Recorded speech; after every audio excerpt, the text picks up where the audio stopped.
All right, Shalom. First and foremost, I'm going to give all praises, honor, and glory due to Yahweh, Bahasham, Yahawashi, Waharakakadash. Double honors to the apostles, the elder bishops, the elders of the great millstone, and peace and salutations to the hopeful elect out here toiling in this truth. I'm Pathaka Math GMS Dallas. I'm just coming back at you with a really quick hit lesson. It's going to be another one to these Christians, man. These throwed off, wacky tacky Christians. You know what I'm saying? To coin a phrase of Apostle Tahar, man. You know what I'm saying? It's going to be one to them. And going into the creation process, because they have no idea what's going on, what the Bible is dealing with, what's about, how to use it. They have no clue. You know, when Christianity came into its fullness, it was during the time that the Lord told Daniel to seal up the book. And that's during the time Christianity came into its fullness until the time of the end, which was when Yahawashi came on the scene. And, you know, pursuant to Revelation, the 5th chapter, he's the one who broke the seals. You know what I'm saying? That's when that knowledge, those mysteries, those secrets, that proper understanding was flowing back into the earth, you know, given to the disciples / apostles on into today, you know what I'm saying? Which those people are back today, you know, at least have been here at these times. And, you know, of course, they don't believe in reincarnation. They don't believe in anything that the scriptures is talking about, which is very clear, you know, easy to understand, easy, you know, there are certain scriptures that straight up says it, you know, when ye shall live again, you know, it's right there, bro, but it's not for them. You know, if the Lord ain't dealing with you, you know, you're not going to have the eye salve, the discernment, any of the things necessary to understand.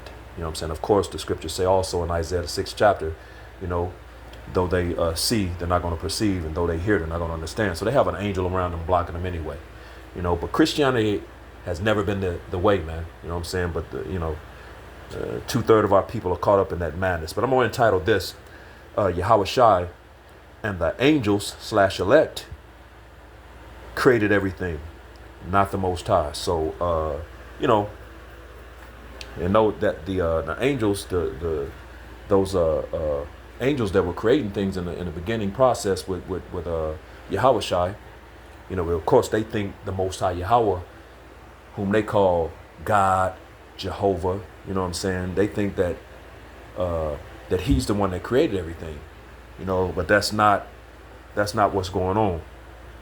And don't get it twisted, it's the Most High's blueprint, you know, which we'll look that word up. But, you know, ultimately, what king has to work, or what king works? No king. And we're dealing and talking about the ultimate king. So how much more, you know, the Most High. So, you know, let's go ahead and get into it.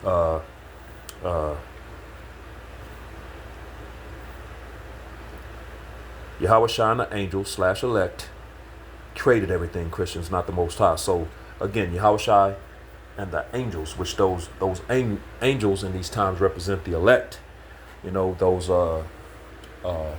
four predestinated or chosen before spirits, you know, that was going, all these things were going to come into fruition in these latter times. But those elect men, which represent those angels in the beginning, that was creating everything with Yahawashi, you know, he goes into that, man, and he lets that be known.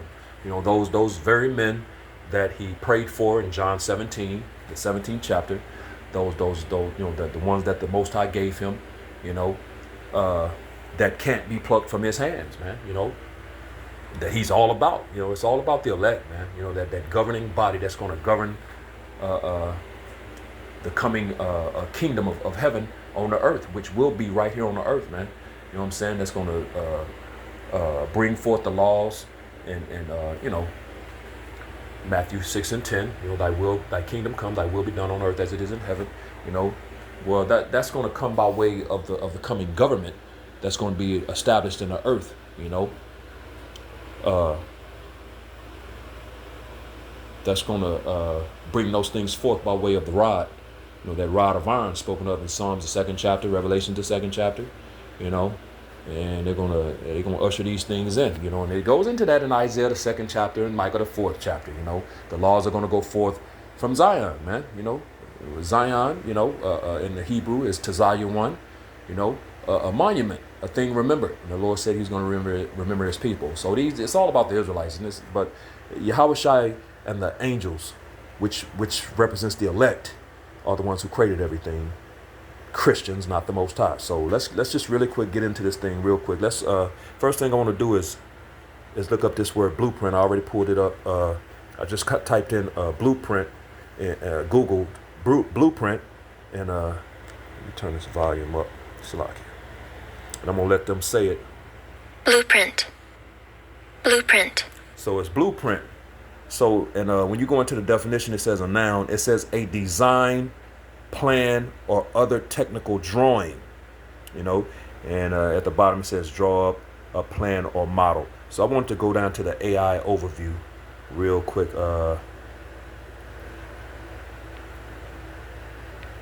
Yeah, right here, because it's going to break it down. It says a blueprint is a detailed plan, especially one used in architecture or engineering to guide the construction or creation of something. This is exactly what happened in the creation process. We'll read a little more. It says it can also refer to a detailed outline or plan of action, like a blueprint for success or a life blueprint. In its original sense, it was photographic print with white lines on a blue background, often used for architectural and mechanical drawing. But of course, we're pre all of that. We're before all of that. You know what I'm saying?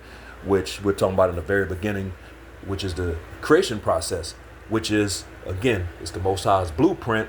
But he's the ultimate king. He didn't have to carry that out himself. What king works? You know what I'm saying? No, kings have subjects, And the Lord created His Son, that first created spirit, whom the world ignorantly refers to as Jesus Christ. His name is Yahawashi. His true biblical name is Yahawashi. And the elect angels, those created spirits in the very beginning. That's going to be the governing body in the coming kingdom, man, which Yahawashi created all of these things, man. You know what I'm saying? So it says a blueprint is a detailed plan, especially when used in architecture or engineering to guide the construction or creation of something. So it's the Most High's blueprint. It's His creation, but He's not the one who carried it out. So real quick, let's get into the scriptures now, just to make that point and prove that. This is Genesis, the first chapter. Wow. Genesis, the first chapter. And we're going to, let me take the parallel off. We don't need that. Not at this point, anyway. It's Genesis 1:1 in the KJV. And it reads, in the beginning, God created the heaven and the earth. And when Christians read this, they think this is talking about the Most High, whom they call God or Jehovah, true biblical name Yahweh. They think this is talking about the Most High Yahweh, which it's not, man. The Most High Yahweh don't come into play until the second chapter, around the 7th verse. Right there. Yep, 7th verse. It says, and the Lord God, Lord, Lord, all caps. That's the Most High Yahweh. As a matter of fact, when you go into this word, just to prove that, you'll see right there where it says the Lord, Hebrew 3068. And there's His name right there in the Hebrew. Of course, this double has vowel points. No, man, that's Yah, Ha, Wa, Ha. And when you, of course, bring everything together, you'll drop the A off of the Ha at the end, and it'll become Yahweh, which is the name of the Most High. It's right there in the scriptures. So for you Christians that's calling God and Jehovah, it's not. No, man, there's no J's. The letter J didn't come into existence. It's only been in existence about 400, maybe 500 years, 400 to 500 years. It's not that long, man. So there was no letter J back then, thousands of years ago. When that's how we know the Most High, Salakia, the Messiah's name is not Jesus. There were no letter J's, man. So it's Yah, Ha, Wa, Ha. But again, dropping the uh, the uh, the A off of the last ha, it's Yahawah. So now we can go back to Genesis, the first chapter. So the Most High was not the whole first chapter was not dealing with the Most High, Yahweh. So who is it dealing with? Let's find out. Genesis 1:1. In the beginning, God, see, and that's another thing that trips Christians. It says God, that sounds singular, but we're going to find out that it's not. God created the heaven and the earth. So we're going to go into this word God right here.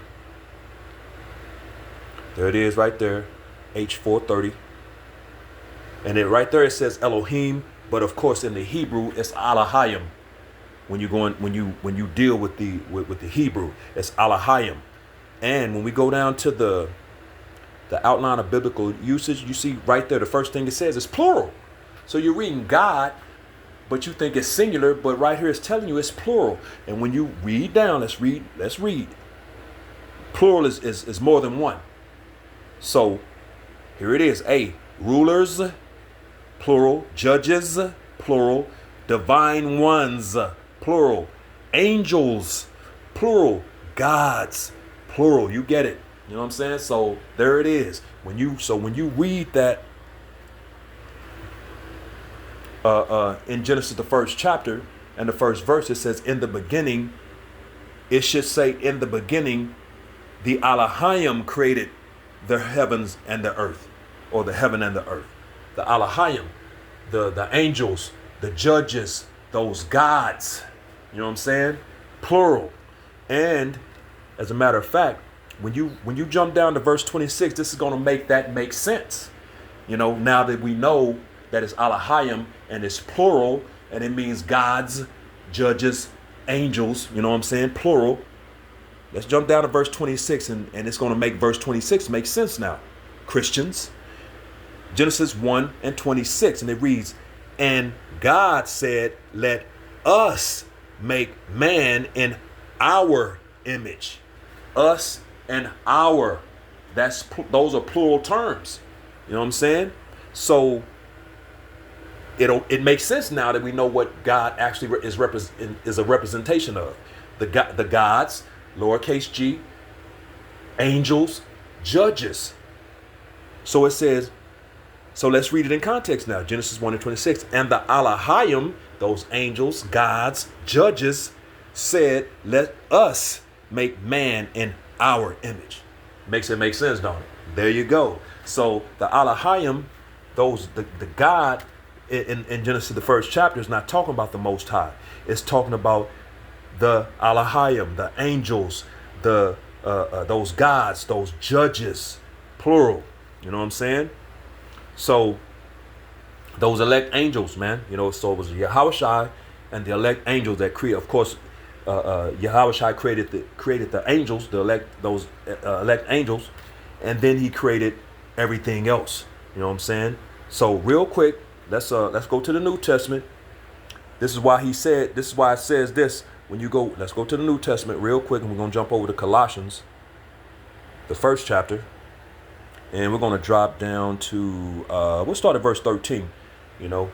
As a matter of fact, I'll read verse 12. Right here, you see in the heading, it says, the incomparable anointed, or Mashiach. So there it is. This is dealing with the Messiah, man. But I'll start at verse 12. And I like to start at verse 12. It says, this is Colossians 1:12, and then we read down a few verses. It says, giving thanks unto the Father. Now that's going into Yahweh, the Most High, which hath made us, which is talking about the Israelites, but the elect. In these times, the elect of the Israelites. He's not dealing with the whole nation. He did that before. He's not doing it again. You know, this time, the majority of our people have things to pay for. You know, of course, they're the ones that said, free Barabbas, crucify him. You know, Yahawashi. You know, they have to pay for that. You know, plus they've attached themselves to this wicked society, this beast system, this evil world. You know, given into the hands of the wicked, pursuant to Job 9:24, and they're happy here. They're They feel that they've attached themselves to this place, pretty much assimilated into it, and they feel safe. They trust, which the scriptures say, trust not in oppression. Never trust thine enemy. The scriptures go into all of these things, man. But 2/3 of our people are doing the total opposite of that, going against the Most High's words. So they're going to have to pay for that. Zechariah 13:8, 2 parts shall be cut off and die. So the majority of our people are going to have to pay, man. They're not going to make it. So this is not talking about them. It's talking about the elect, the remnant that's returning in these times, pursuing Isaiah, the 10th chapter. It says, Colossians 1:12, giving thanks unto the Father, the Most High Yahweh, which hath made us the elect of the nation of Israel, the Negroes, Latinos, Native Americans, and Seminole Indians of Negro descent, and of course the scattered seed that may be coming, looking not like the average everyday Israelite that you would expect. They're not going to come looking like Shaft and Wesley Snipes, man. You got these all black Hebrew Israelites out here. Bro, the Lord ain't dealing with them, man. They're bugged out. Those Yah Israelites and all that. Nah, this Yisrael, and he ain't dealing with that, man. You know what I'm saying? So it says, made us, the elect, meet, which means right, to be partakers of the inheritance of the saints, which ultimately the saints represent the Israelites, the whole nation. But in these times, again, the Most High ain't dealing with the whole nation. So it represents the elect of the nation of Israel in these times. In light, and to, of course, there's scriptures that prove who the saints are, to back what I said. Psalms 50:5, Psalms 148, verse 13, I believe, 13 or 14, I believe it's 13 or 14, and Psalms 149, verse 1 and 2, proves the saints are the Israelites. So, moving on, the incomparable anointed, Hamashiach. So that's what this is going into. So it says, verse 13, it says, who hath delivered us from the power of darkness and hath translated us into the kingdom of his dear Son, which is the coming kingdom on the planet Earth. Revelation, the 20th chapter goes into it.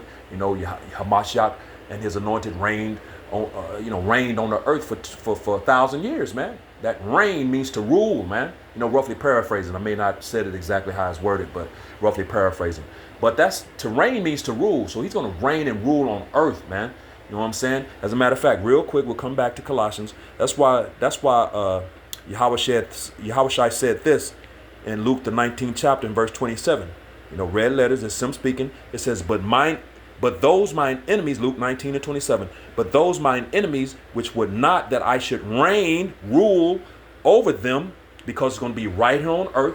Matthew 6:10, thy kingdom come, thy will be done on earth as it is in heaven, because the will of the Lord is not being done in the earth. The earth is in the hand of the wicked. Job 9:24, I mentioned that. And nothing but evil, wickedness, sin, iniquity, just total. Everything is adverse and contrary in this kingdom to what the Lord wants to be done here, man. There's an unwise steward ruling this place. Though the basis of men. These Edomites, man. And they're doing everything their way because they're the wicked, and they were created to be the wicked. Created adverse to the Lord. To bring that day of evil. He's the sword of the Lord. He was created to bring that day of evil. He has a purpose, but it's not to be righteous. And he can't change, pursuing to Jeremiah, I believe it's the 23rd chapter. Can an Ethiopian change his skin, the leopard his spots?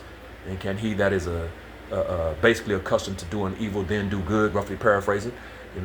But yeah, man. So this dude can't change. He's the wicked. He's adverse. He's Satan. He's the devil in Satan, which devil means deceiver. Satan means adversary. That's these people, man. It's them. So the Lord primarily is talking to them. They're going to be, these other nations are going to, when that rod is implemented, is going to conform and jump in line. But these devils, man, that's why eventually, overall, they're going to have to be obliterated out of the earth and exterminated, man. Obadiah, the 1st chapter, in verse 18, verse 18 goes into that, how they're going to have, with the southern kingdom being that fire and the northern kingdom of flame, roughly paraphrasing, and the house of Esau, which the house represents the whole nation of Esau for stubble. Yeah, they're going to have to get burned up, man, and taken out of the earth, man. You know what I'm saying? That's why the scriptures say that he'll never be seen again. When you read in the book of Job, it says that he's going to become like a dream. People gonna be asking, where is he? You know, he's like a dream. He flies away like a vision in the night, man, like a dream, and pass away and disappear like his own dung, man. The scriptures go into that. So this devil will never be seen again. You know, that's why, because he's going to rebel. So primarily, the Yahawashi is talking to these devils right here. Luke 19:27, because he's going to have a problem with it, man. You know, it says, but those mine enemies, which would not that I should reign over them, bring hither and slay them before me. So the Lord wants to see them die right in front of him. Now, does that sound like a God of love?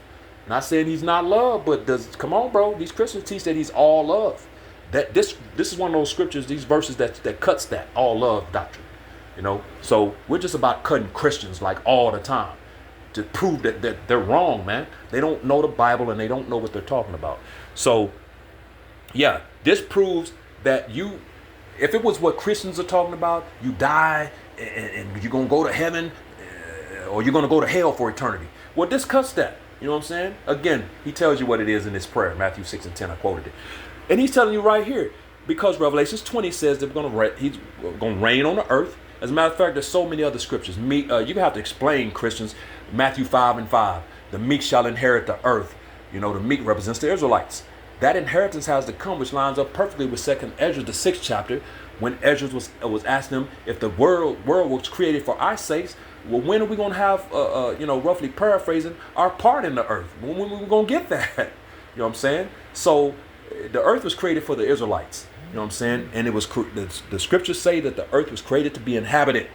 You know what I'm saying? So the Lord is not. Come on, bro. You Christians don't get it, man. You know what I'm saying? So you ain't floating around in the clouds, and you ain't gonna burn nowhere in some eternal hell. You know, that's all Hollywood. That's Hollywood crap, man. You know what I'm saying? So this proves it's gonna be you're gonna die in the earth. This is where you die at. This is where you get slain at, not in the spirit realm. So it says again, Luke 19:27, but those mine enemies, red letters, Yahawashi speaking, but those mine enemies, which would not that I should reign over them, rule over them, bring hither and slay them before me. He want to watch you die. You know, you Edomites, you're going to have a problem with it. They ain't going to want to, it's this nigger reigning over me. You know, they're going to have a problem with it. You know what I'm saying? And they're going to get gathered up. The elect is going to gather them up and bring them right to Yahawashi before his feet, and the Lord wants to watch them get slain, get put to death, man, deleted out of the earth. So that proves it's going to be on the earth. This is where you can be slain at, where you can die. You know, so many scriptures that proves, you know what I'm saying. As a matter of fact, I got another lesson I'm going to do going into proving that too. You know, the whole, there ain't no hell, bro. But we're gonna keep moving. Let's go back to Colossians. I don't want to make this too long. Salaki, got get long-winded at times. This is Colossians 1. I'm gonna read 13 again. It says, "Who hath delivered us from the power of darkness and hath translated us into the kingdom of his dear Son, Yahawashi." That kingdom is going to be right on earth. "In whom we have redemption through his blood." Whose blood? Yahawashi is the Messiah, whom the world ignorantly refers to as Jesus Christ. "Even the forgiveness of sins," right? You know, what's that? Acts the 5th chapter. But it's to Israel. He tells you that in Acts the 5th chapter. Read it. It says, verse 15, "Who is the image of the invisible God, the firstborn of every creature." John 1:1. You know, the Lord spoke him into existence. So we know this is all talking about the Son, man. It says it in the heading. Verse 16, "For by him," who? The Son, "were all things created that are in heaven," and there it is. All things are created by the Son, man. It's right there. Proven, lining right up with Genesis, the 1st chapter. The Alahayim, the gods, the angels. Yahawashi is an angel. He was created by Yahweh, but he was just that first created spirit. He has that preeminence, you know what I'm saying? Which it goes into that when you read down. But he was that first created spirit, so he's the top of all the created angels. You know what I'm saying? He's that head angel.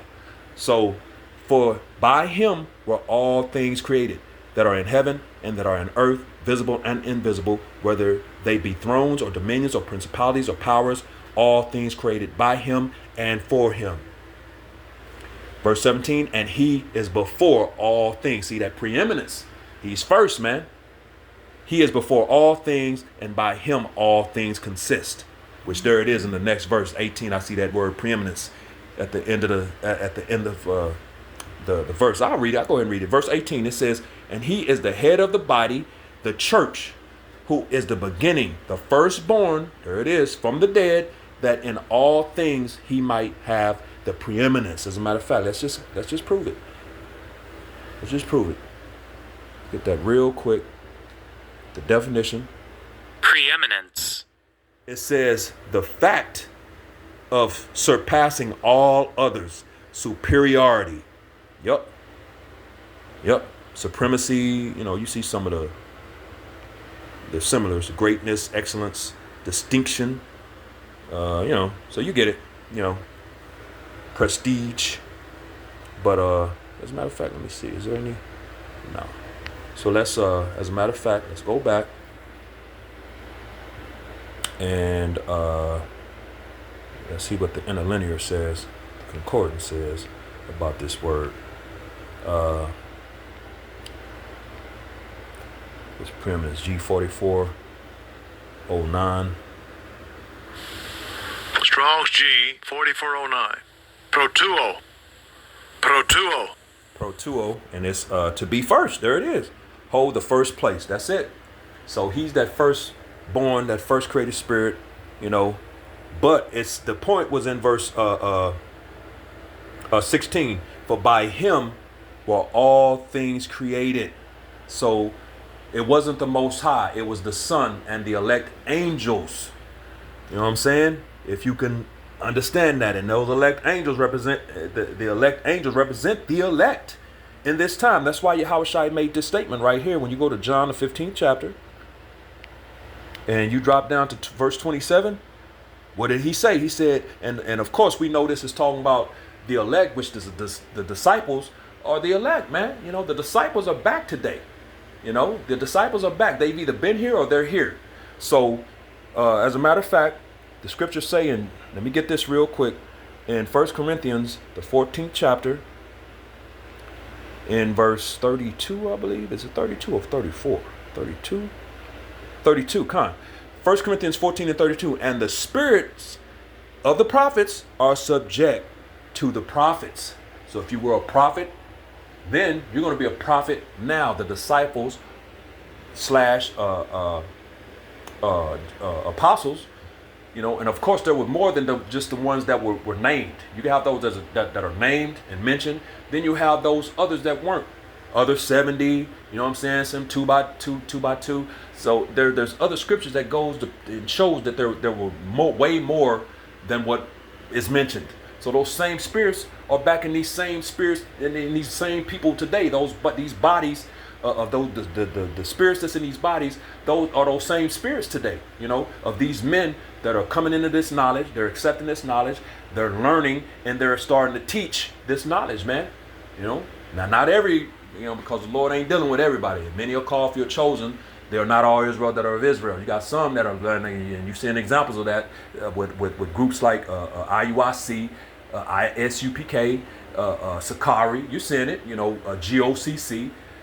They've got some of the knowledge, but not all. They don't have everything. They don't have 100% knowledge of the truth, man. You know what I'm saying? So those are not the ones that the Lord now, mind you, granted, we believe that there are members of the elect that's in some of these other groups, these other camps, and they're going to come out, And you're seeing these groups, these people coming out. We have a member that was, that's in our group right now. I don't want to call him out, but he was one of these other groups, and he came out of that, and now he's with GMS. He's in the process. So these are the things that are going to happen, man. You don't see GMS members fall out and go to Sakari or IUIC or ISUPK. If you do, then hey, bro, they're just wicked as hell. Lord just never dealing with them. It's just, they pretty much just kind of start doing their own things. A lot of them scoff, you know what I'm saying? So, but you get the point, you know what I'm saying? So, those spirits, the spirit of the prophet is subject to the prophet. When you read in Ecclesiastes, as a matter of fact, let's just get it real quick. I'm just gonna let the scripture speak. When you read in Ecclesiastes, the 1st chapter, In verse 9, it says, the thing that hath been is that which shall be, and that which is done is that which shall be done, and there is no new thing under the sun. But what is the thing? Let's jump over to chapter 6 real quick, because it's going to tell you what that thing is. This is Ecclesiastes 6 and 10. And it reads, that which hath been, which is what we just read, the thing that hath been is that which shall be. That which hath been is named already. So it's going to tell you what that thing is. And it is known that it is man. There it is, man. So let's read it in context now. So let's go back to Ecclesiastes, the first chapter and 9, and read it in context. Ecclesiastes 1 and 9. The man that hath been, it is that which shall be, and that which is done is that which shall be done, and there is no new man under the sun. There it is, bro. So the spirit of the prophet being subject to the prophet is exactly what that's talking about. It's that man, what he did in the past. If you're a prophet, you're going to be a prophet in the future. You're going to be a prophet again. So that's what's going on here. As a matter of fact, let's jump over to the third chapter. And we're going to jump down to verse 15.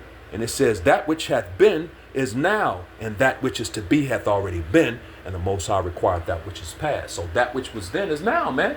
Including the prophets. As a matter of fact, now I want to read this in the NLT. Let's parallel this real quick with the NLT. Right of your screen, it says, Ecclesiastes 3 and 15, right of the screen, it says, what is happening now has happened before. And what will happen in the future has happened before, because the Most High God makes the same things happen over and over again. So yeah, the spirit of the prophet subject to the prophet, which that also proves reincarnate. These things prove reincarnation. Same things over and over. Where can you put eternal hell in that? I thought people died and went to eternal hell. How can that happen when things happen over and over again? So these same people are coming back doing the same things. Esau ain't doing nothing new. This whole new world order or one world government is not new. What's his name? Nimrod. He tried it in Genesis. You know what I'm saying? Then you had later during the time of the Greek captivity, Antiochus Epiphanes. One of them. I don't remember exactly which one it was, but one of them, did the same thing during the Greek captivity, man. And all of those that didn't get down got what? Put to death, man. Which this devil is going to do the same thing. You either gonna get down or you gonna lay down. That dude that was with Klaus Schwab, or whatever his name is. He said it. If you think you're gonna stop me from it, because these people have a plan of becoming the gods on the planet. They're trying to be the God on the left hand. They want to be like the Most High. Just did a lesson going into that. And he said it out of his own mouth. He said, if you think you're going to stop me from being a God, you can get off. Get off what? The planet. They not playing, man. They not playing games. They're going to try to accomplish what they're trying to accomplish. Of course, we know they're going to fail, but they're going to try this thing. And he was serious. You can get off. He said you can get off. Get off the planet is what he meant. So that means you can go. They'll put you to death, man, if you get in their way. So you're going to either get down or you're going to lay down. So it's going to be the same thing, which lines up perfectly with the scriptures I just brought out, man. These are the things that these devils are doing. This is happening, baby. This is happening, man. So let's take parallel off and we're going to continue. So getting back to the point, which we're getting ready to end this, those elect angels, the Most High didn't create anything. Yahawashi and elect angels did, which we proved that. So now we're going to go back to John, the 15th chapter real quick, because I was about to read that. This is why Yahawashi said this in John the 15th chapter in verse 27, which he was again talking to his disciples. When you read up, I think around verse 16, it goes into, you have not chosen me, but I have chosen you. And when you continue to read down, it goes into how he chose them out of the world. So when we get down here, we know who this is talking about, which those disciples are back today. It's the same people, So it says, John 15 and 27, and ye also shall bear witness, because ye have been with me from the beginning. There it is.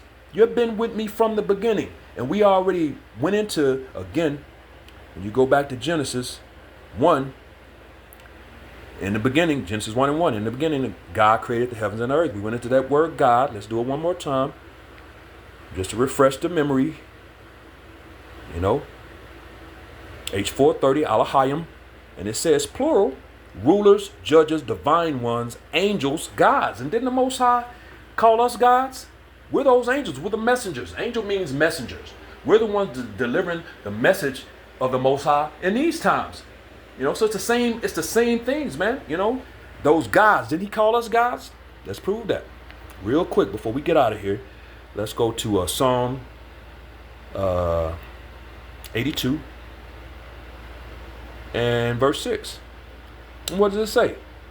Psalms 82 and verse 6. I have said, ye are gods. Same gods, lowercase G-O-D-S.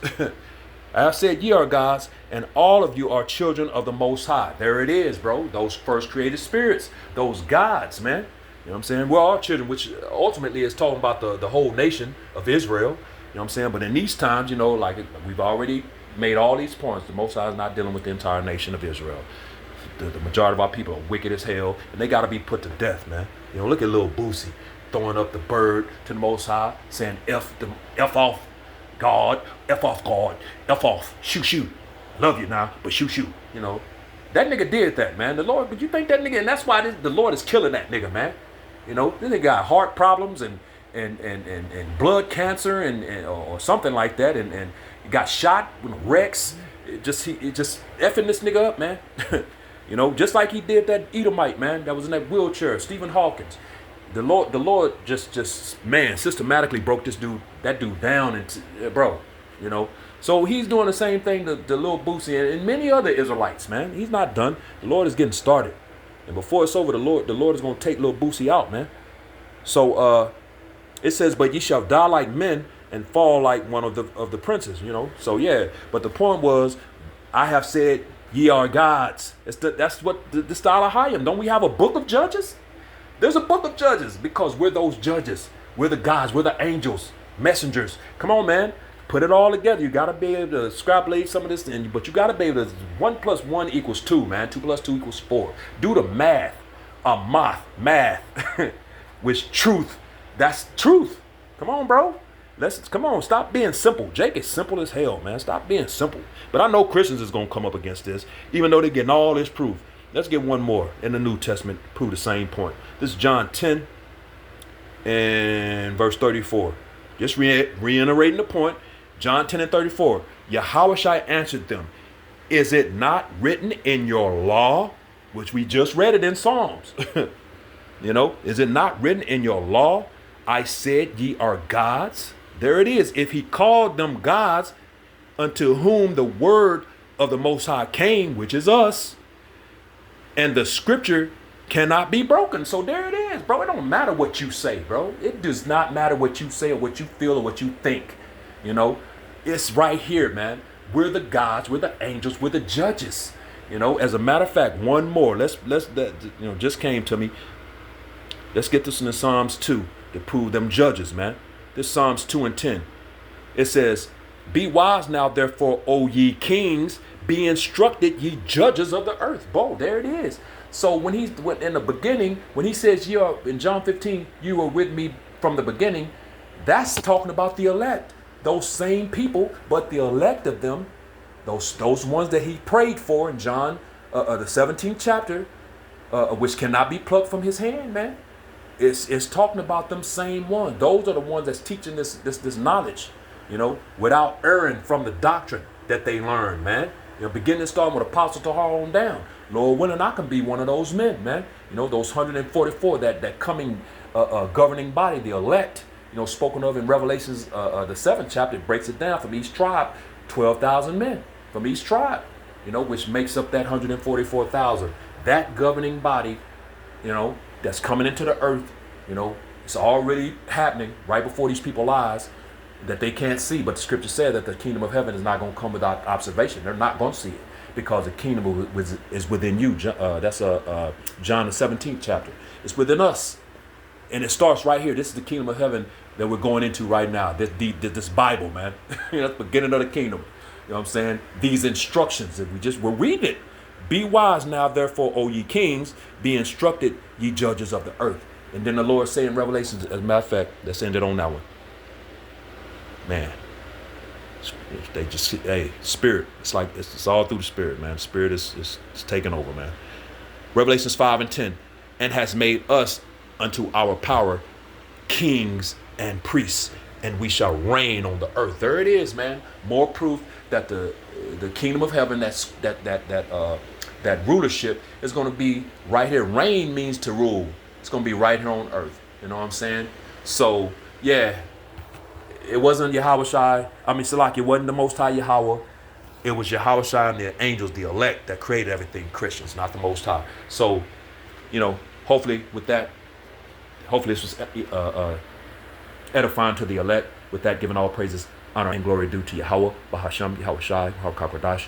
Double honors to the apostles, the elder bishops, and the elders of the great millstone, and peace and blessings to the elect, the house of David, the Bayath Shah Shalom.